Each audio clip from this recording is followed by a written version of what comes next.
Readings of Almighty God's words on the pursuit of the truth. How to pursue the truth. 3. 2. How to correctly approach one's own innate conditions. After people have understood the targets and true significance of God's work, how should they act in order to approach their own inherent conditions correctly? How many principles are there? The ones I can think of are that people should view their own personality, caliber, and other conditions correctly. Stop pursuing supernatural things and stop seeking to be superhuman. Do whatever they are capable of doing to the best of their ability, and not force themselves to achieve what is beyond their reach. That way, their life will be more liberated, and their humanity will become more and more normal. First of all, if you want to avoid doing foolish or stupid things, you must first understand your own conditions, what your caliber is like, what your strengths are, what you are good at, and what you are not good at, as well as what things you can and cannot do based on your age, gender, the knowledge you possess, and your insights and life experience. That is, you should be clear about what your strong points and weaknesses are in the duty you perform and the work you do, and what the deficiencies and merits of your own personality are. Once you are clear on your own conditions, merits, and shortcomings, you should then look at which merits and strong points should be maintained, which shortcomings and flaws can be overcome, and which ones cannot be overcome at all. You must be clear about these things. In order to achieve this clarity, in one regard, you should seek the truth, ponder on and gain knowledge of these things through comparing God's words to your actual situation, and at the same time, pray for God to reveal these things. In another regard, you can also ask the brothers and sisters around you and have them give you prompts and pointers. That way, you will have a deeper understanding of yourself, and you will have more ideas and clues when it comes to the matter of knowing yourself. There are some problems that cannot be resolved by people. For example, you may be prone to becoming nervous when speaking to others. When you are faced with situations, you may have your own ideas and viewpoints, but cannot articulate them clearly.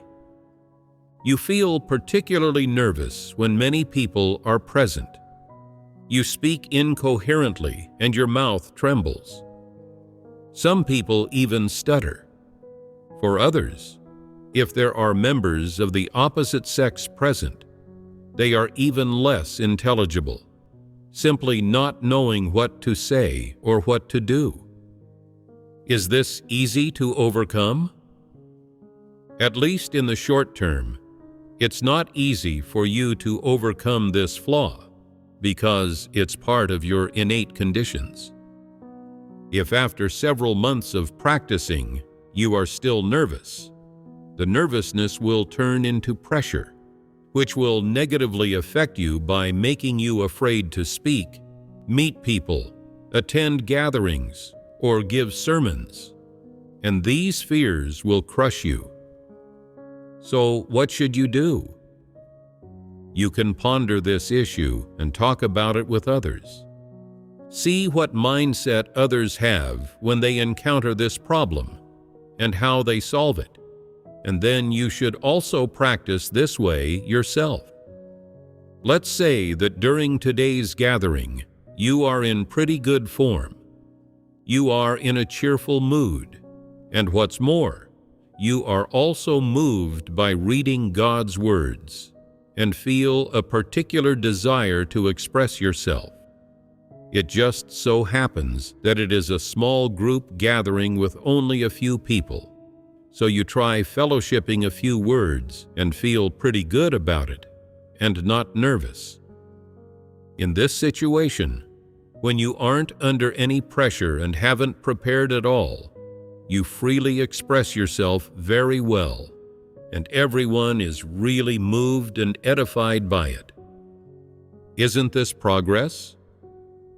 Just start practicing talking and fellowshipping in small group gatherings where there are few people, and gradually you will be able to speak normally, and your nerves will fade away little by little.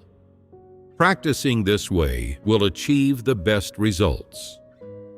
First, choose a small group gathering where there are few people or an informal setting to practice this, talking and fellowshipping in an off-the-cuff manner, as if you were chatting, in order to overcome this flaw of yours. Sometimes, after speaking for a minute, you may feel a little nervous. You may feel less confident the more you talk, and you may have less to say the more you go on. In such cases, don't talk anymore. Quickly finish up and stop. Sometimes, after you have been speaking for a while, everyone may be willing to listen and feel very liberated. In such an atmosphere, your nerves and stress will be dispelled without you realizing it. Only under such circumstances can this flaw of yours be gradually improved, but it will not be overcome. If you feel that after training for a month, your state has not improved much, and even a kind of pressure arises in your heart, making you more and more nervous, which affects your normal work, life, and performance of duty, then you don't need to continue training. It is enough if you can do your duty normally. Just focus on doing your duty well. This is correct. Keep that defect, that flaw, in your heart. Silently pray to God, and then find suitable occasions to work at speaking and associating with people, expressing what you want to say by articulating every word, speaking with structure and clarity. This way, your defect, this flaw, will gradually improve.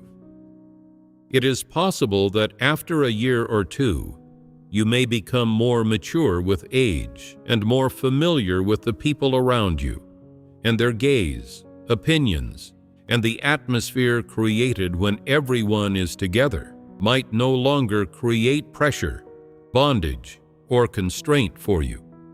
Then your flaw might be overcome and resolved among these people. This is the type of person who has the most severe form of this flaw. They can only overcome it through long-term tempering and training in such environments.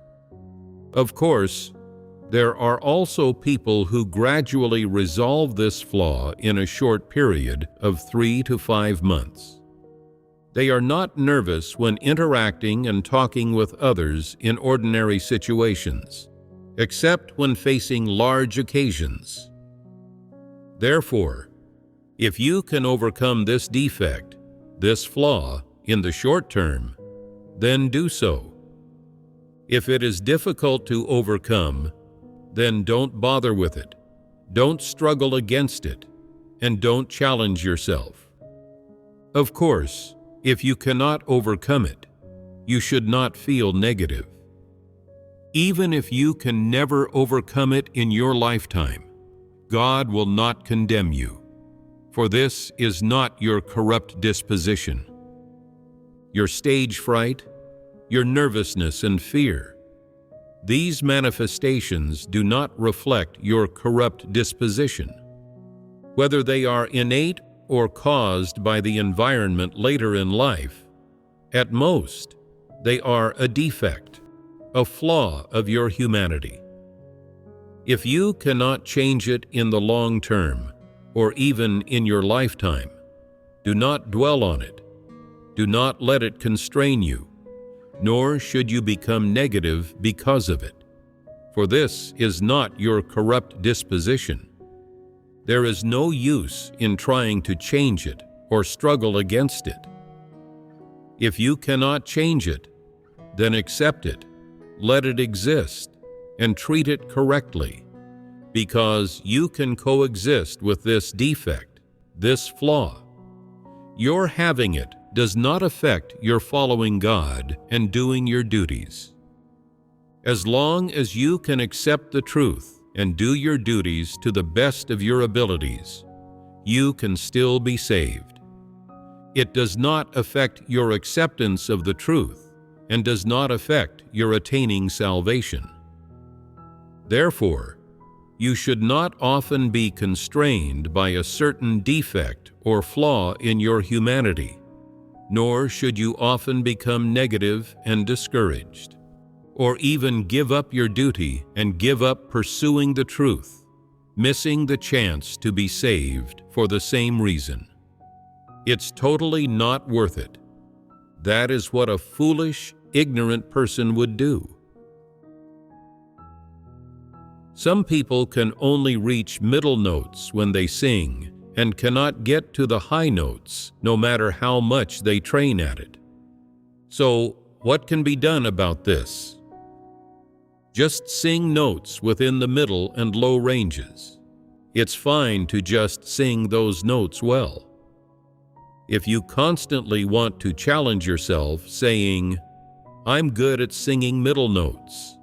I want to challenge myself to reach high notes," then even if you succeed in this challenge, it will be meaningless, and it will not mean that you have gained the truth. At best, it will just mean that you have acquired an extra skill. You can do an extra duty. You can sing some more songs, and you can be in the limelight a bit more. But so what? Does being in the limelight more mean that you are practicing the truth more? Is there a connection between these two things? If you can sing middle notes, then sing them well. If you can't sing high notes well, but insist on straining to sing them, and you end up not being able to sing them correctly, and also make yourself ill from exhaustion, God will not remember this. It doesn't matter whether you can sing high notes or middle notes, as long as you can sing well and be devoted and give your all in your duty, without being perfunctory or being slippery and slacking off, or recklessly committing misdeeds or spouting high-sounding ideas, and you strive, whether in terms of technique, emotion, tonal quality, and notes, to sing in a standard, beautiful way that touches the heart, and to sing in a way that can move people, quieten people's hearts before God, and edify people when they listen to you, then this is doing your duty in a way that is up to standard. If you always want to challenge your limits, and always want to make personal breakthroughs and surpass yourself, this is revealing your satanic, corrupt disposition, and it is not doing your duty. After you have done your own work properly, and done what you are able to achieve properly, it is fine for you to learn something useful for your duty in your spare time, but this is not what God requires. Suppose that you sing middle notes well, and in your spare time, you practice singing high notes. After a period of time, you make a breakthrough, and after 2 to 3 years of hard work, you are also able to sing high notes well. You are able to sing both middle and high notes, and fulfill both of these duties. You are able to do both of these duties according to the truth principles, and to sing with all your heart, without being perfunctory, being slippery or slacking off, or spouting high-sounding ideas. This is even better. It is a good deed, and God will remember it. But say that you cannot achieve this, and still always think, God has high expectations of me. Aren't I being slippery and slacking off if I only sing middle notes? God is not satisfied. That is your own imagining. You are speculating about God and engaging in the practice of assessing the noble by the standards of the ignoble. God has placed no such requirements on you. What God requires of you is for you to do well that which you ought to do within the scope of your inherent caliber and abilities. And if you do it well according to the principles required by God, then God will have already given you full marks. But if you do not try to do well that which you are able to achieve, and you do not do it according to the principles, and you are always slippery and slacking off, and always want to spout high-sounding ideas, and you do not practice the various singing techniques, but still want to challenge your limits, then you, acting like this, is devoid of reason. It is a manifestation of arrogance and ignorance, and God will not be pleased. He will absolutely not say, "This person can sing middle notes, and they are trying to sing high notes too. Although they can't sing the high notes well, this is quite conscientious of them, and that is enough." God will not view you in that way, so don't feel good about yourself. God only observes whether you conduct yourself in a manner befitting your station, and whether you are someone who does the duties of a created being well. He observes whether, in your performance of your duty, you put all your heart and strength into it under the inherent conditions God has given you, and whether you act according to principles and achieve the results God desires. If you can accomplish all of these things, God gives you full marks. Suppose that you don't do things in accordance with God's requirements, and even if you try hard and put in effort, all that you do is just flaunting and showing yourself off, and you do not act according to the truth principles or give all your heart and strength to satisfy God in the performance of your duty. In that case, your manifestations and behavior are detestable to God. Why does God detest them? God says you are not focusing on proper tasks. You haven't put all your heart, strength, or mind into the performance of your duty, and you're not walking the right path. The caliber, gifts, and talents God has given you are already sufficient. It's just that you are not satisfied, not devoted to your duty, never knowing your place, always wanting to spout high-sounding ideas and show off, ultimately making a mess of your duties. You haven't brought into play the caliber, gifts, and talents given to you by God. You have not made a full effort, and you have not achieved any results. Although you may be quite busy, God says you are like a buffoon, not a person who knows their place and is focused on their proper tasks. God does not like such people.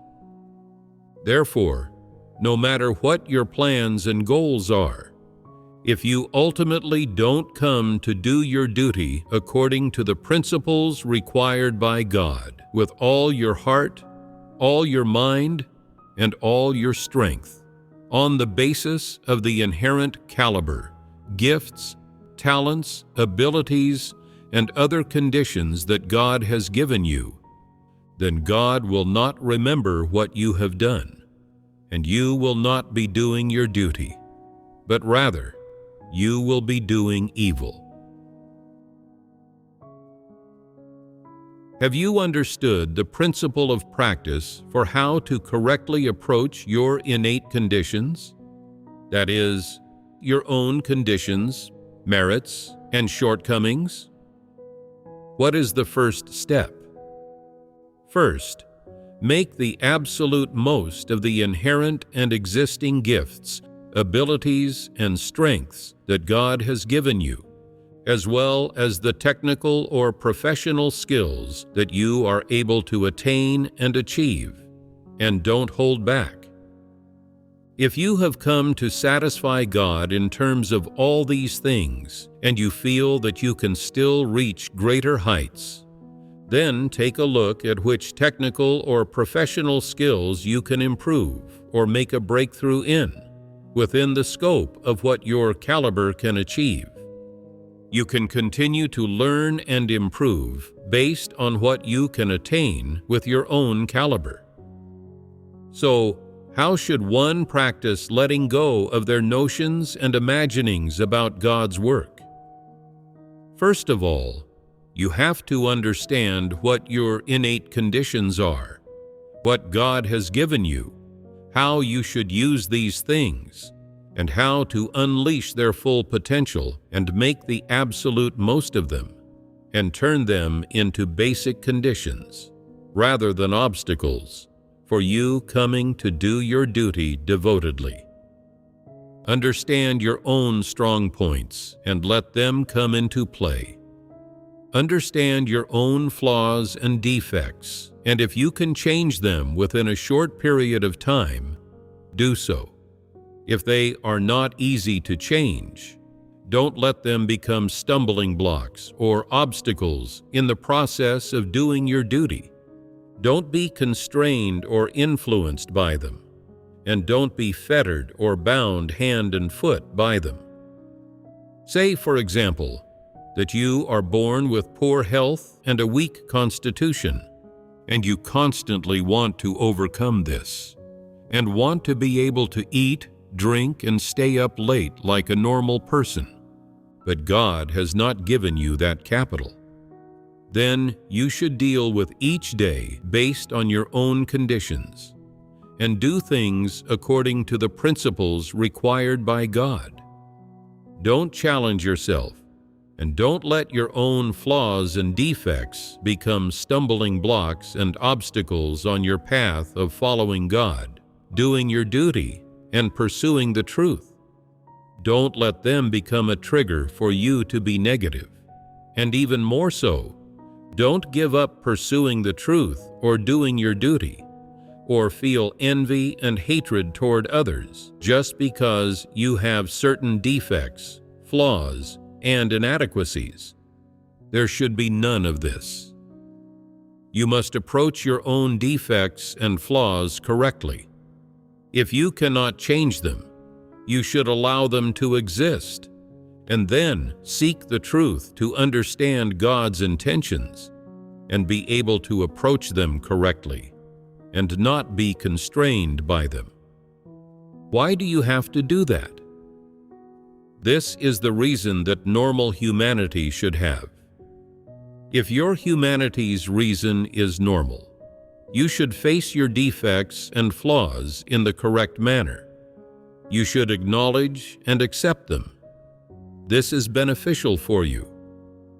Accepting them does not mean being constrained by them, nor does it mean often being negative because of them, but rather it means not being constrained by them, recognizing that you are just an ordinary member of corrupt humankind, with your own flaws and defects, with nothing to boast of, that it is God who exalts people to do their duty, and that God intends to work His word and life into them, enabling them to achieve salvation and escape Satan's influence, that this is entirely God-exalting people. Everyone has flaws and defects. You should allow your flaws and defects to coexist with yourself. Do not avoid them or cover them up, and do not often feel repressed inside or even always feel inferior because of them.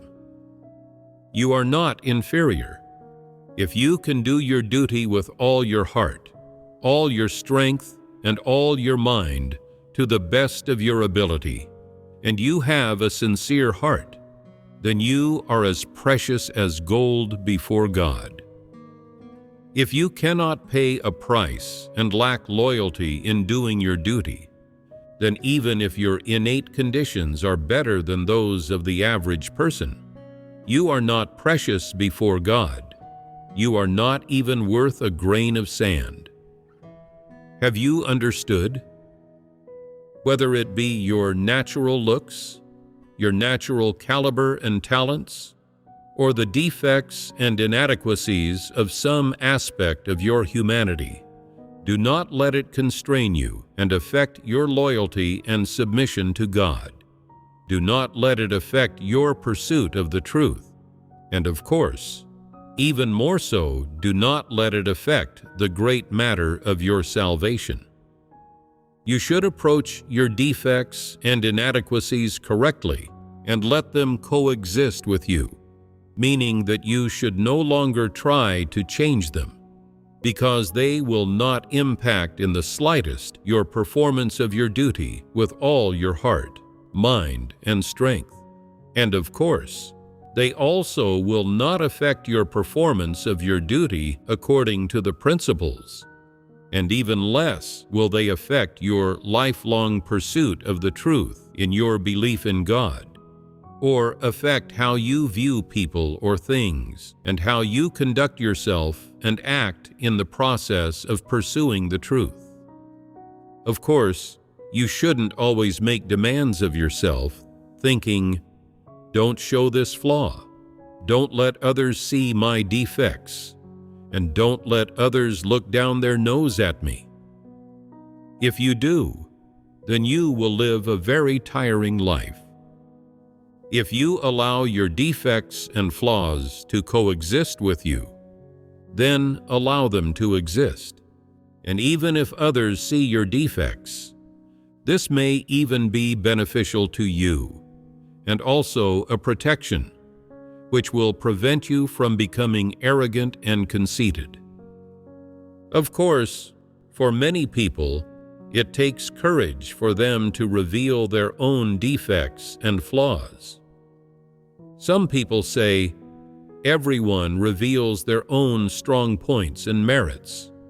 Who would deliberately reveal their own weak points and defects? It's not that you deliberately reveal them, but that you allow them to be revealed. For example, if you are timid and often feel nervous speaking when there are a lot of people around, you can take the initiative to tell others, "I get nervous easily when speaking. I just ask that everyone be understanding and not find fault with me." You take the initiative to reveal your defects and flaws to everyone, so that they can be understanding and tolerate you, and so that everyone gets to know you. The more everyone gets to know you, the more at ease your heart will be, and the less you will be constrained by your defects and flaws. This will actually be beneficial and helpful to you. Always covering up your defects and flaws proves that you don't want to coexist with them. If you allow them to coexist with you, you have to reveal them. Don't feel ashamed or discouraged. And don't feel inferior to others, or think that you are no good and have no hope of being saved. As long as you can pursue the truth, and you can do your duty with all your heart, all your strength, and all your mind according to the principles, and your heart is sincere, and you are not being perfunctory toward God, then you have hope of being saved. If someone says, "Look at how useless and timid you are. You get so nervous over just speaking a few words, and your whole face turns red. Then you should say, "I have poor caliber, and I'm not good at speaking. If you encourage me, then I will have the courage to practice speaking." Don't think that you are no good, or that you're an embarrassment. Since you know that these are your defects and problems with your humanity, you should face up to them and accept them. Don't be affected in any way due to them. As for when these defects and flaws will change, don't concern yourself with that. Just focus on living and doing your duty normally in this way. You just have to remember, these defects and flaws of humanity are not negative things or corrupt dispositions, and as long as they are not corrupt dispositions, they will not impact your performance of your duty or your pursuit of the truth, and even less will they impact your attainment of salvation. Of course, what's even more important is that they won't impact how God views you. Doesn't that put your mind at ease? If you still worry about being looked down on by other people, that's a problem of your arrogant disposition, and you must resolve this arrogant disposition. This is the path of practice for approaching your own defects and flaws correctly. Doesn't practicing in this way make it easy for you to let go of these things and no longer be constrained by them? Will the normal performance of a person's duty and the defects and flaws of their humanity have an effect on each other? Through God's fellowship, I now understand that defects and flaws of humanity are not corrupt dispositions, and that they will not affect people's normal performance of their duties. As long as people do their duties according to the truth principles, they will get good results. As for defects and inadequacies of humanity, if we are able to overcome them, then we can do so. If we cannot overcome them in a short period of time, then we should allow them to exist and be able to approach them correctly. If you have a low level of education, but you need to employ academic knowledge in your duty, isn't this a kind of deficiency? So how can this difficulty be resolved? I can do a duty that suits me instead, based on my education level. Or if this duty suits me, but it requires a certain amount of academic knowledge, I can seek out some educated brothers and sisters to cooperate with me. We can use one another's strengths to make up for our weaknesses and fulfill this duty together. Can the truth make up for a low level of education? It can, because when a person has the truth, they can see through things. Education is something at the level of knowledge. No matter how knowledgeable you are, if you don't understand the truth, then when you speak or write articles, you will only be able to use correct grammar. You won't be able to explain clearly or resolve issues that relate to the truth. Therefore, education is not important. The truth is more important than education. Of course, if you do not have a foundation of education, and if the duty you do involves academic knowledge, you won't be competent in it. However, if you understand the truth, you can guide other people. You can carry out vetting in terms of the truth principles. If you have a low level of education and lack the ability to express yourself, and you want to preach sermons or fellowship on the truth, you can seek out an educated person to help you tidy up your drafts. Then it will be easy for you to achieve results when you fellowship or preach. However, at the very least, you must understand the truth. If you do not understand the truth, and you are also uneducated, you won't be able to do duties that involve academic knowledge and so you should do a duty that suits your education level. Doesn't this resolve the problem? So, pursuing the truth is the most important thing, no matter from which perspective you view it. You can avoid the defects and deficiencies of humanity, but you can never evade the path of pursuing the truth. Regardless of how perfect or noble your humanity may be, or whether you may have fewer flaws and defects and possess more strengths than other people, this does not signify that you understand the truth, nor can it replace your pursuit of the truth. On the contrary, if you pursue the truth, understand a lot of the truth, and have an adequately deep and practical understanding of it, this will make up for many defects and problems in your humanity. For example, say that you are timid and introverted, you have a stutter, and you're not very well educated. That is, you have a lot of defects and inadequacies, but you have practical experience, and though you stutter when you talk, you can fellowship the truth clearly, and this fellowship edifies everybody when they hear it, resolves problems, enables people to emerge from negativity, and dispels their complaints and misunderstandings about God. See, though you stammer out your words, they can resolve problems. How important these words are. When laymen hear them, they say that you are an uneducated person, and you don't follow grammar rules when you speak, and sometimes the words you use aren't really fitting either.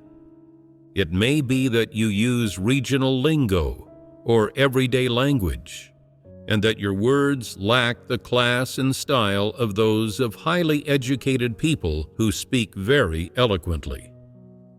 However, your fellowship contains the truth reality. It can resolve people's difficulties, and after people hear it, all the dark clouds around them disappear, and all their problems are solved. You see, isn't understanding the truth important?